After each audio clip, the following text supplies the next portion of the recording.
Question number 2, Pesata Sam Lotuinga. Mr. Speaker, my question is to the Minister of Finance. How is the New Zealand economy placed to ride out the current economic downturn? Honourable Bill English.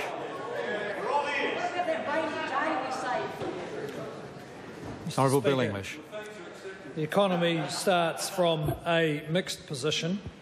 It has some long-term strengths, including a flexible exchange rate and labour markets, a banking sector that has remained healthy, and relatively low debt and unemployment levels. However, this week's statistics will show that the balance of payments deficit for 2008 is in the order of 9% of GDP, one of the worst in the OECD. And this week's GDP statistics will show that output declined in the December quarter to a level around 2% lower than a year earlier. That is, the economy will have contracted by about that much. The pre-election update showed ongoing fiscal deficits, and the outlook has worsened considerably since then. So New Zealand faces the challenge of chronic twin deficits as a result of 10 years of mismanagement, chronic fiscal deficits and balance of payments deficits. Pesata Sam Lotuinga. Supplementary question to the Minister. What steps has the government already taken to improve the ability of the economy to ride out the downturn? The Honourable Bill English. Mr. Speaker, we can't deal immediately with the chronic twin deficits that we've inherited, but we have taken action. We have taken action on a wide front to improve the position. This includes so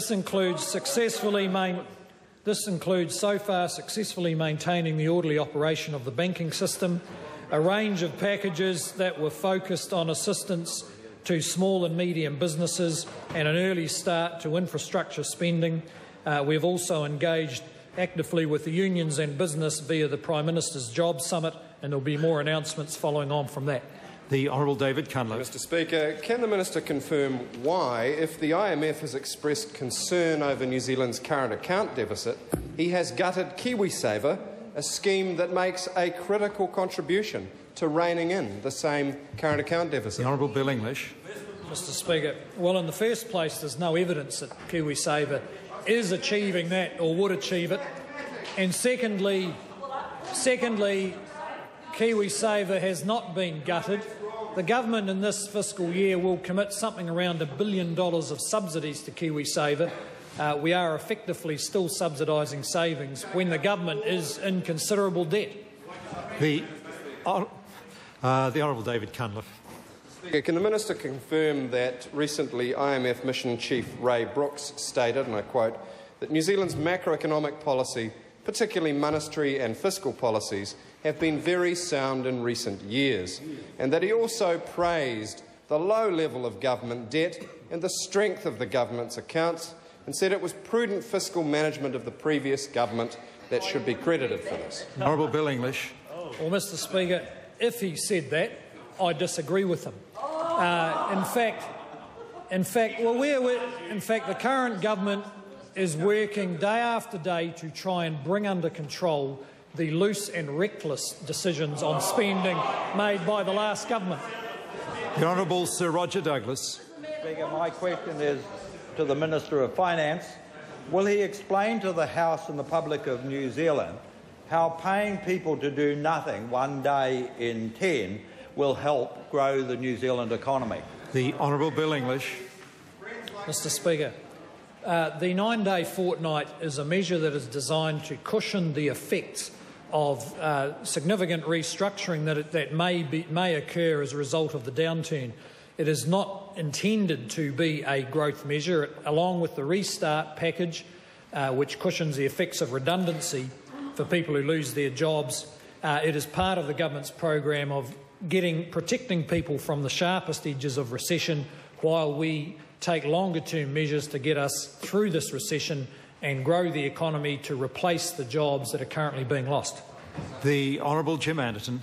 Mr. Speaker, can the Minister of Finance tell the House which of the government's highest economic priorities does he think is going to make the greatest dent in the effects of the global economic crisis on New Zealanders? The bicycle lane, the 9-day fortnight that not one business has signed up to, or privatising the prisons? The Honourable Bill English. Well, as I pointed out to that member before, we went to the shed to get the jobs machine when we became the government and found that even when the economy was growing, his job machine couldn't create jobs. Point of order, the Honourable Darren Hughes. Speaker, the Honourable Mr Anderton asked the Minister of Finance a pretty straight question, gave him three options, a question with regard to what would create jobs, and instead he got a political answer from the Minister of Finance, which had nothing... Well, the point I'm trying to make is that it wasn't a political question, wasn't loaded. Well, Mr Speaker, you're going to let them interject on my point of order? Order. I had two interjections on my point of order from the government. Order. The member's point should be heard in silence. We're trying to comply with your ruling, sir, which is that we should ask questions to the government which contain facts. Mr Anderton did that. He didn't put a little flick into the minister at all, but the minister, in response, just made an attack on Mr Anderton. That didn't help the economy at all. I think the member's made his point. I understand the member's point. I think he heard the impact of the assertion he made that it wasn't a political question. I think, you know, the member who asked the question, I think, realised that it was very much a tongue-in-cheek question, and he got the kind of answer. I can't judge the quality of the answer, but I wouldn't call it a straight question. Where do we get to? I think the Honourable David Cunliffe. Mr Speaker, can the Minister of Finance confirm that if this is the rainy day that we've been saving for, that it was the Labor government that did the saving, contrary to his own advice to spend more on tax cuts for the rich? And does that explain why his boss is so keen to see him replaced by Mr Stephen Joyce in his current role? The Honourable Bill English.